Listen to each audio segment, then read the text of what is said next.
Okay, so we are going to talk about the plague of frogs. I did send out a handout. It was a little bit late. But we're going to be learning one pasuk with Rashi. And we'll talk about it a little bit, as the Rebbe does. So the second of the plagues was the plague of frogs. And Hashem told Moshe to warn Paroi that if he doesn't let the people go, his land is going to be filled with frogs. And of course, Paroi doesn't listen. And Hashem says to Aaron, hold out your hand with your staff over the rivers and all the waterways, bring up the frogs in the land of Mitzrayim. And here we are in the second verse of chapter 8.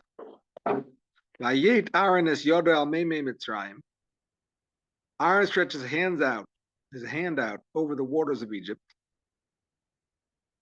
Vatal hatzephardeya, and the Tzephardeya went up. Vatachas es eretz Mitzrayim, and it covered the land of Egypt. Here it uses the singular for the word Tzephardeya, frogs. And in all the other usages of this word, in the 10 plagues, it uses the plural, Tzfardeim, 10 times in the telling of this plague. It mentions the Tzfardeim, plural, by the warning, and by the implementation, and when they were jumping around, always in plural. And here we have a singular word, the frog, Tzfardeya, the frog went up on the land of Egypt. So of course Rashi explains, Vatala Tzfardeya. Rashi quotes a famous medrash. Tzfardeya achas hoisa. It was actually only one frog. And they would smash it. They would hit it. Imatezes nechilim nechilim. And it would spritz out swarms and swarms of frogs. It was like a cartoon kind of character. Zeo midrasha, this is the medrash, the non-literal interpretation. And it's actually from Sanhedrin, from the Gemara Sanhedrin. Pshuta yesh lamar. The simple pshat could be Shiru tatzfardim koyei lashon yechidus. A swarm of frogs is called in the singular. We have a similar word regarding lice, where it says vatihi hakinam, which is translated as harachisha, crawling, the crawl, basically. Pedoi lyra blaz, and that's how you say it in old French.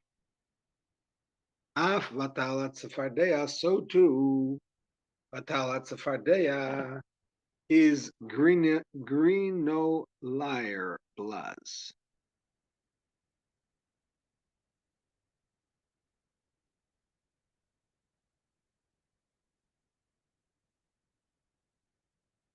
The word is grenouille. Grenouille, is that how you pronounce it? Grenouille in French. Grenouille, okay. Grenouille means what? Frog. And what about a swarm?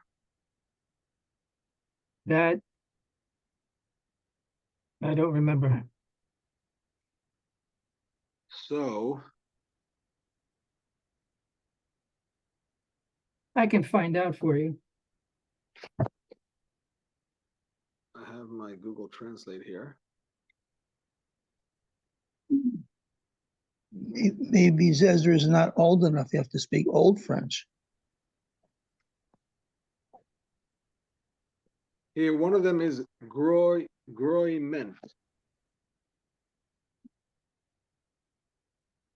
Groiment. I don't know how to pronounce that. So the word that Rashi is quoting in Old French means a swarm. It actually doesn't mean a frog. It means a swarm. The word for frog is slightly differently. Grenoli, or grenoi, I don't know how to pronounce the double L there. But the word for swarm is with an extra syllable at the end. Okay. So that's the simple interpretation according to Rashi. That it's in the singular because it's referring to a swarm of frogs. Now there's a few questions that the Rebbe asks on this Rashi. First of all, it's unusual that Rashi starts off with the Medrash. Normally Rashi starts off with the Pshat, which is the more straightforward interpretation. And then if there's some difficulty with that interpretation, he will also give you a Medrash. But here he starts out with a Medrash, quite a fantastic Medrash. And then after that, he brings a simple interpretation. That's question number one. Question number two is, why do we have to say that the word Sfardea means a swarm of frogs? Why can't you just say that the word frog sometimes refers to many frogs? Just like we had in Parshas Vayishlach, when Yaakov sent a message to Esav that he was in the house of Lavan. Vayhili shor v'chamor. I had a ox and a donkey. Rashi says, what does it mean? One ox and one donkey? Of course not. But that's an expression that people use sometimes. When they say a singular form of something, they really mean plural. So why does Rashi have to say that it's referring to a swarm and bring the whole proof from Old French and from Kenan, the lice, when he could have just said that, yeah, it's singular, but it refers to the plural.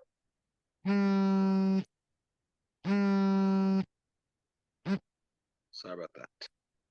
Okay, Susan is asking about the necromancers. Yes, these were magicians, black magic.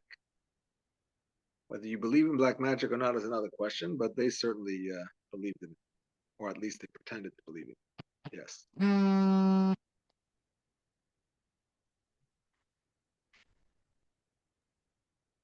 Okay. Yes, these magicians tried to imitate whatever the Egyptians were doing in order to show that there was no special power in God. They could do the same thing. Yes, Mordechai, go ahead. Yes, it wasn't the frog a god in Egypt. And I think I read that in the Egyptian hieroglyphic system, a frog represented a large number. I have no idea. Like a million or something like that.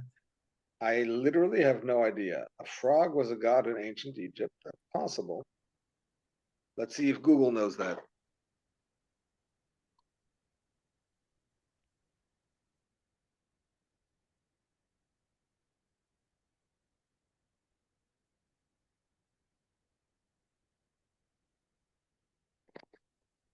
Yes, frogs were worshipped in ancient Egypt as a symbol of fertility, rebirth, and life. The Egyptians believed that frogs were vital to the creation of the world. Okay.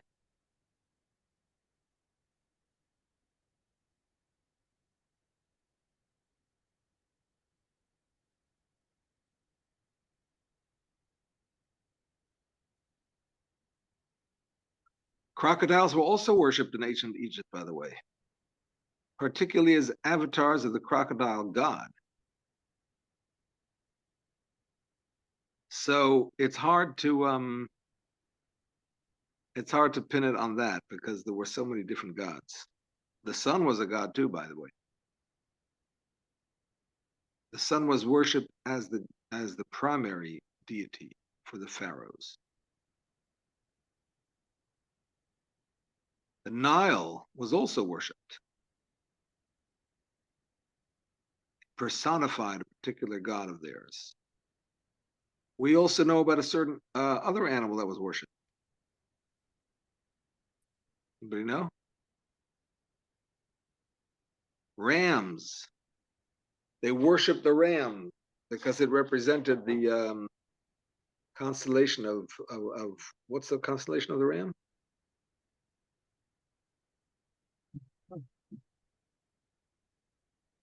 Which one? Aries. Aries. Okay, so they worshipped that. So they had all kinds of things. Yeah, it's possible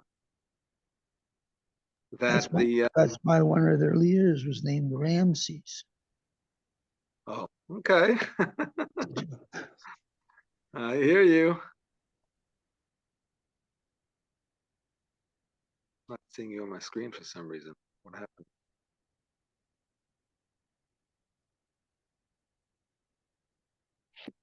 Am I still here? I'm still here. I'm not seeing you on my screen either. You're not seeing me? No. Yeah, when I check Google, it says the frog represented the number Oh, yeah, I see it. 100,000. I see it now. Okay, but on my computer I look frozen. So the frog was number 100,000 in the Egyptian numerology system. Okay. So, Rabbi, yes. Susan has a few questions. So Susan's asking if we believe in black magic. yeah, she wants to know since when the Jews believe in magic, and Exodus 8:4 speaks of necromancers. Are these magicians? Yes. Who can answer Susan's questions?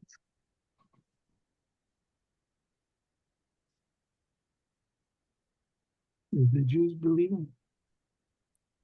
The Jews believe in magic. Let's start with that one. Yes.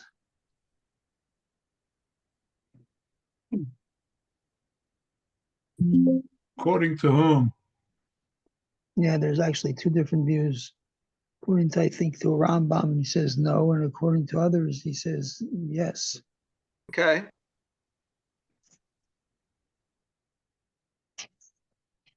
Same with, I think, with astrology. Certainly the Egyptians believed in magic, and that was part of their forms of worship. And the point of the Egyptian magicians here is not about the Jews believing it, it's about the Egyptians believing it. And the Egyptians saying that the Jewish God is no more powerful than them because they can replicate whatever the Jewish God can do. Whether the Jews believed it or not is a separate question, but we don't see from the text of the parsha that the Jews believed it. It was the Egyptians did, but even so, they were not able to replicate all of the plagues as we read in the parsha. Being a magician now for 42 years, my children asked me as they were growing up, is it real what's in the Torah or not? Is it real magic? Yep. And I said, what's the difference? You see, when I do a show, people think the ball floats in the air. So they go, yeah. I go, so they were able to duplicate the effect of it. What's the difference if it was real magic or not? And they just stopped and understood. Yes, true. It's another thought. People, work very hard on how could that be? Doesn't have to be possible. They did their show, and Paro was the audience. He's the one who had to decide. He said good enough or not good enough.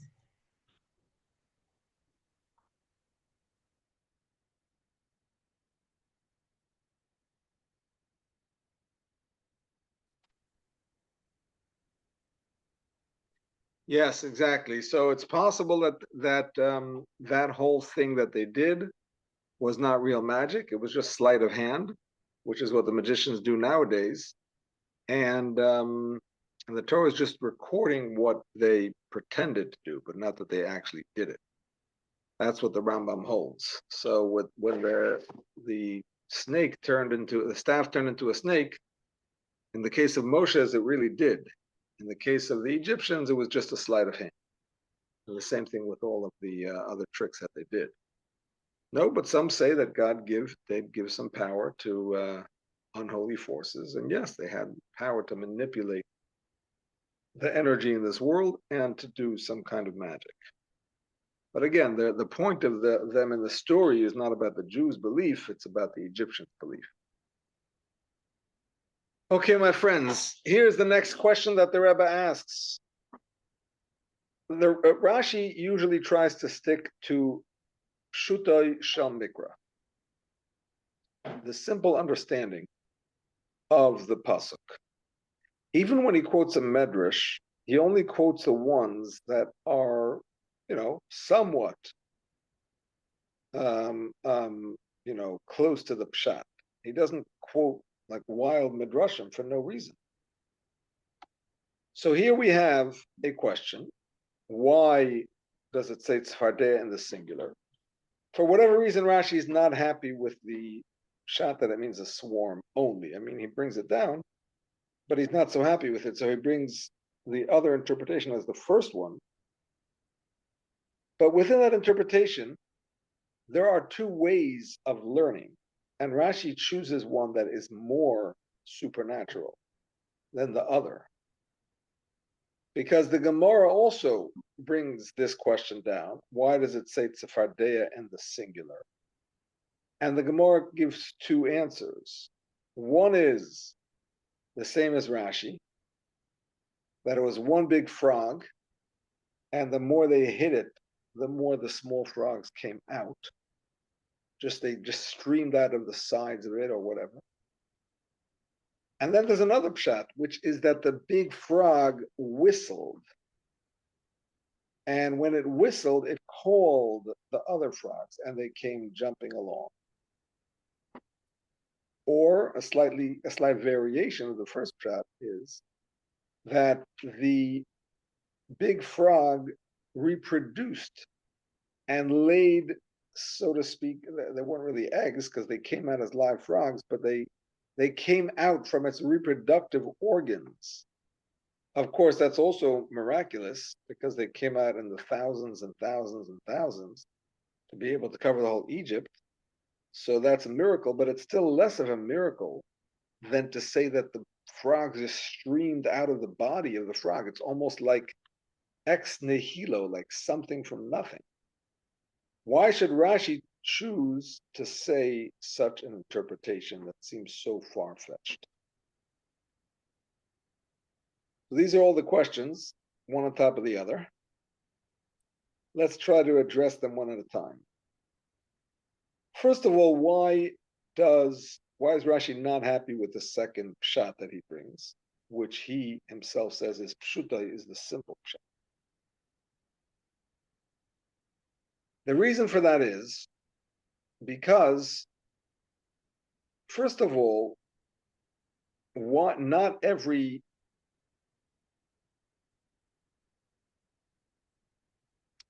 group of animals that travels in a group is that group called by the same name as the group of animals. Right? You have a sheep. A group of sheep is called a flock. You have a raven. A group of raven is called, I found this out a few years ago when I was doing an article on ravens. A group of ravens is called an unkindness because they are cruel birds. A group of lions is called Pride. a pride. Thank you very much. A group of fish, everybody knows, it's called a school.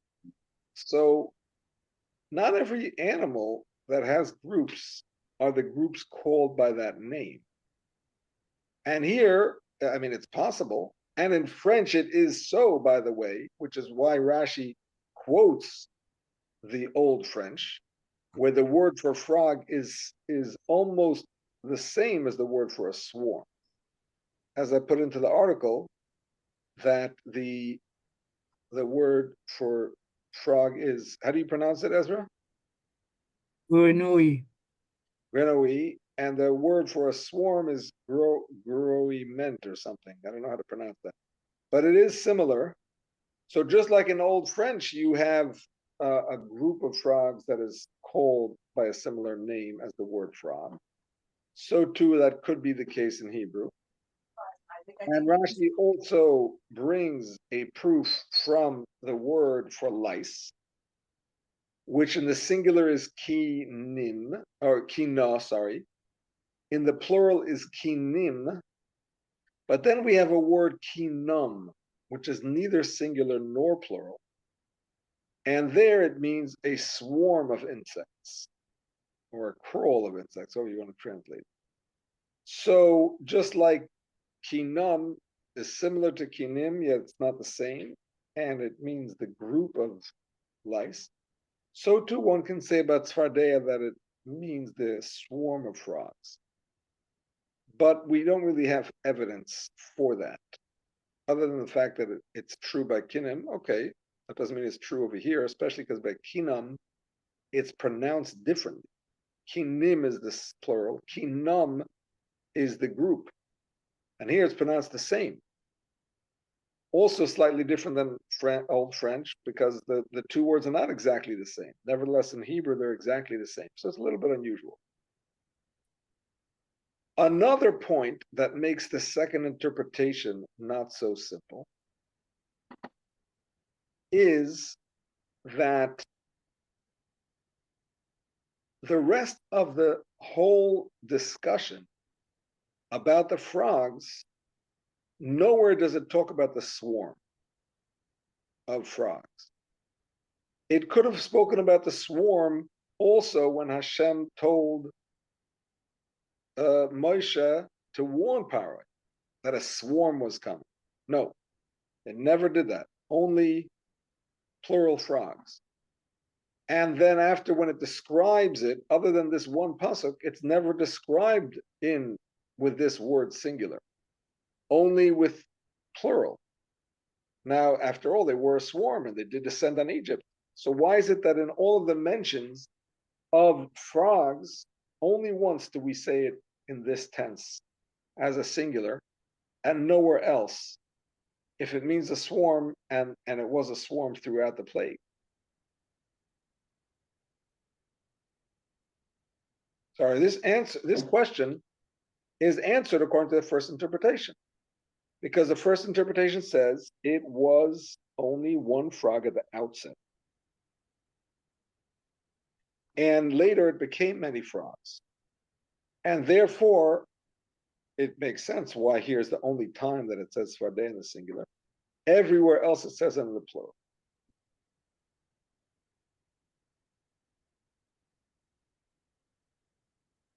Okay, now we're going to address the question of why Rashi chooses the interpretation that when they hit it, the many frogs came out, streams of frogs, which is very miraculous. And he could have said that it whistled and the other frogs came, or that it gave birth to them. And so on, even though it was all miraculous, but why expand the miracle so much when it doesn't seem so necessary? So here's their interpretation. We have to remember that Aaron was commanded by Hashem to bring up Tzfardeim, the plural frogs. He had to fulfill the command of Hashem. Excuse me, if he only brought up one frog, and then that frog brought up the other frogs itself, by whistling to them and they came, or even by giving birth to them, that means it wasn't a direct result of what Hashem did and what Aaron did, then maybe he didn't really fulfill the command that Hashem told him to bring frogs, plural, to the land of Egypt. Whereas according to this interpretation, he told them to bring the frogs. This one massive frog had within it all of these tiny little frogs. And when the Egyptians hit it, they simply came out. And notice it doesn't say when the Egyptians hit it. It just says in Rashi, V'hoyu makenoisa, when they struck it. And he'd say it wasn't a punishment because you hit it, it's going to happen. It was just like a natural thing. The frog was made of frogs. It was like, sometimes they make a picture out of letters. The Alter Rebbe's picture was like for many years, the only one we saw was like letters. They drew the Alter Rebbe with the letters of the Tanya. And they have all kinds of drawings now that they do that. So the frog was like made up of tiny little frogs.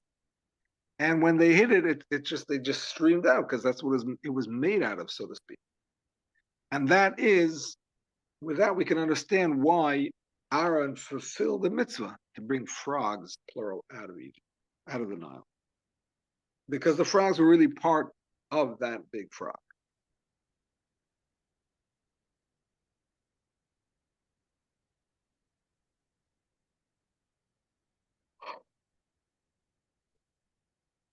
Okay.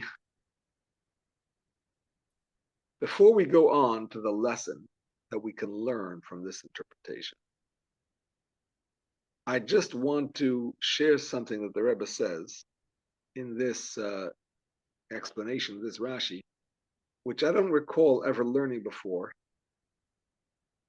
and it's just quite fascinating. Notice how Rashi says, Upshuto yesh loymar. In the Hebrew, after he quotes the first interpretation, that it was one big frog, he says, Upshuto yesh loymar. And the simple interpretation you can say. Now, normally, when Rashi has two interpretations, one is a simple pshat, and one is pshutoi shel mikra, the simple interpretation of the verse. Sometimes Rashi says pshutoi, this is the simple explanation, and sometimes Rashi says pshutoi shel mikra, this is the simple interpretation of the verse. Now, if Rashi were a regular author, you wouldn't pay such close attention to these differences. I'm an author, not that I try to show off or anything, but I do write articles. And you can't really repeat the same word twice in the same sentence. It just doesn't sound good. Although you do see it now in newspaper articles all the time, I think because they're being written by AI. But normal writers don't like repeating the same word in the sentence multiple times, even twice. So what do? You just swap the word out. If you can't think of one, you look it up on the web, a synonym for what, if you're using Word, they have a little tab on the side, you click on it, it gives you synonyms, and you just swap it out. Is there a reason why the first usage you're writing one word and then you change it the second time to the synonym and not vice versa? Friendly, nice, beautiful, handsome, all these words, they're all interchangeable. And you're not particular which one you use when and how and whatever. So if Rashi weren't so holy, and sometimes he says pshutai, the simple pshat, simple interpretation, and sometimes he says pshutai shel mikra, the simple interpretation of the verse, you wouldn't pay attention. It's just the same thing, whatever. However, the Rebbe does not take that view on Rashi. Rashi's every word is precious and special and has what to be learned from. And here's what it is. when it says pshutoi, it means it's the simpler translation of the word itself. Not the verse, but the word. When it says pshutoi shel mikra, it's the better interpretation of the verse, it's a simpler interpretation of the verse. What that means is that in the verse, it makes more sense to translate it this way. Maybe it's not the simple translation of the word so much, but based on the context and the rest of the verse, this interpretation is the simpler one. So if we look at our Rashi here, the word tzfardeya, it's not pshutei shel mikra, it's not the simple interpretation of the verse to say that it means a swarm of frogs. It's the pshutei, it's the simple interpretation of the word, but not of the verse. Meaning to say, if you look at the overall verse, the first one makes more sense. But if you look at the word, the second one makes more sense. What does that mean? Because like I said before, when it comes to the word, when it comes to the verse, the fact that this is the only time when it comes out of the river, this is the only time it uses the tzfardeya in the singular, and all the other references to it are in the plural, that makes more sense like the first interpretation, that it was one frog versus many frogs. Because if you say that it means a swarm, well, why not refer to the swarm elsewhere in the story of the plague? So that's why Rashi doesn't say pshutei shel mikra, the simple interpretation of the verse, because it's not the verse, it's more of the word itself. Okay, now we learn a practical lesson. You know, when it comes to mitzvahs, if you have an opportunity to do a mitzvah, you're supposed to do the mitzvah the whole way, till the end. You're not supposed to stop in the middle. If you stop in the middle, even if you do 90%, 95%, but you don't finish it, you don't get the credit for it. The one who finishes comes along and gets the credit. We have here in Surfside a regime change every 2 years. I'm not sure why they do it that way. It doesn't make for much continuity, because each government tries to undo what the other one did, like we see right now in the federal government. So to have that every 2 years is pretty crazy, but that's what they do. So anyway, the park, they just finished the 96th Street Park enhancement here in Surfside that was going on for a few years. And whose name is on it? The new mayor and the new commissioners, who were not involved in almost any of it. They were involved in the last 2 months, but they get their name on it because they finished it, and that's just the way it is. So when Yosef was buried in Shechem, the pasuk in Yehoshua says, the bones that the Jewish people took out of Egypt, they buried in Shechem. What do you mean the Jewish people? They were busy getting rich on the night that they left Egypt, and Moshe was the only one who remembered about Yosef and took him out. Yet when he's buried, Moshe is not given any credit. Only the Jewish people who finished it off. Now, in Moshe's defense, he was no longer alive, so he wasn't able to do it, and therefore it's nothing bad about him that he didn't finish it. Nevertheless, the ones who finished it still get the credit as if they did the whole thing, just for finishing. There was a man who almost saved Yosef from being sold. Who was that?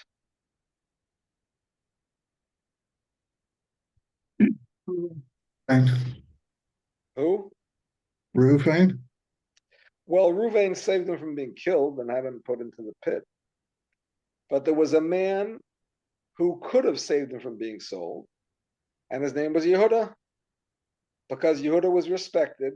And when Yehuda said, let's not kill him, let's not just leave him here to die, let's sell him and make some money, they all listened.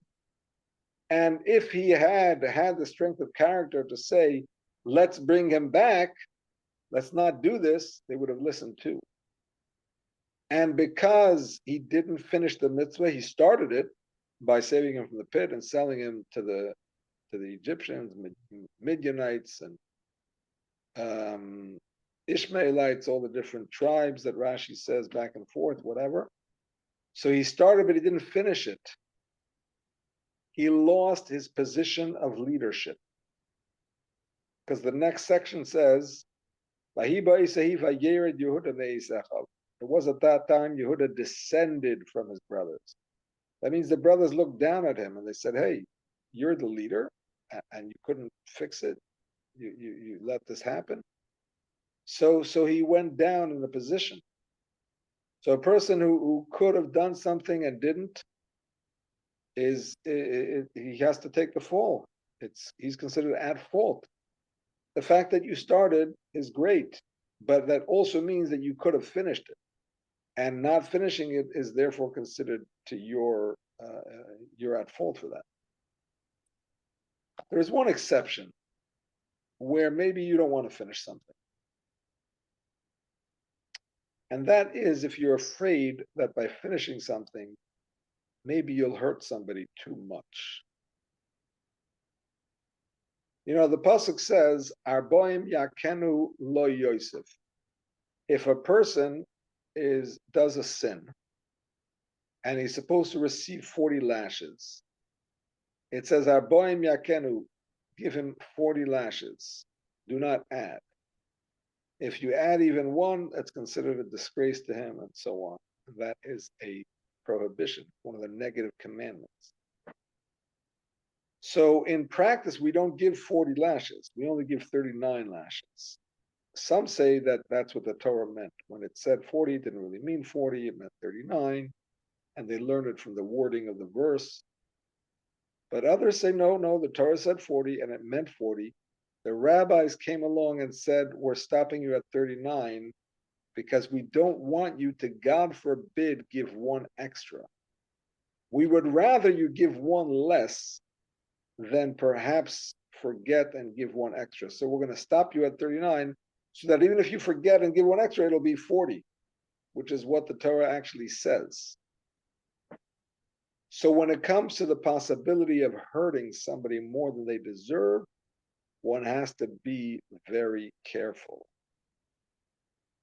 And here is how this ties into what we're saying here. Aaron is bringing punishment on to the Egyptians. On the one hand, you would want to say that he is doing and fulfilling Hashem's command completely. Hashem said, bring frogs, plural, onto the land. You want him to be the one who brings the frogs, plural, onto the land, not just one frog, because that wasn't the command. The command was to bring a swarm of frogs, a whole bunch of frogs. They should fill the houses and the ovens and everything else that we read about. So Aaron should not just bring one frog, he should bring all of the swarm. And that's what the second interpretation says. Yes, you must bring, not you must. Aaron brought the whole swarm because he had to fulfill Hashem's will. That's it. The first interpretation says slightly differently. He actually didn't do 100%. He brought a big frog, which had the potential to release all these frogs. As far as how much exactly was the frog going to release, that he left to the Egyptians themselves. So he can't be blamed if they ended up getting too much punishment, because they are the ones who brought it on themselves. They're hitting it. More frogs, more frogs, more frogs. Who's doing it? They're doing it to themselves. So perhaps that's why the first interpretation, which is the Medrash, always trying to look a little bit deeper into the understanding of the verse, says, yeah, maybe Aaron didn't fulfill the command 100%. Just like the executioner of the Beis Din doesn't give 40 lashes. He stopped a little bit before the end because he didn't want to, God forbid, give extra. which is an amazing lesson because here we're talking about the Egyptians who caused so much trouble to the Jewish people, killing their babies and making them work, who knows, so many years, so much hard labor, all of the things we read about in the Haggadah that they did to them. And Hashem is telling Aaron to punish them. And he does, but he doesn't want to go overboard. He doesn't want to punish any more than he's instructed to by Hashem. An important lesson, even when you're doing mitzvahs. Do the mitzvahs, but if it comes to a mitzvah that might cause harm to somebody, might cause pain to somebody, maybe think twice. Think very carefully how to do it, when to do it. Don't rush. On the other hand, if it's a mitzvah that you have the ability to finish, and you can do it in such a way where you don't hurt somebody, in that case, go right ahead. Make sure you finish it. And then you'll be able to get the full credit for it, like we read about Moshe Rabbeinu. So these are some of the lessons we can learn from this small Rashi. No Rashi is small once you read the Rebbe's interpretations on it. But that's those are some concepts to learn. Questions? Any questions?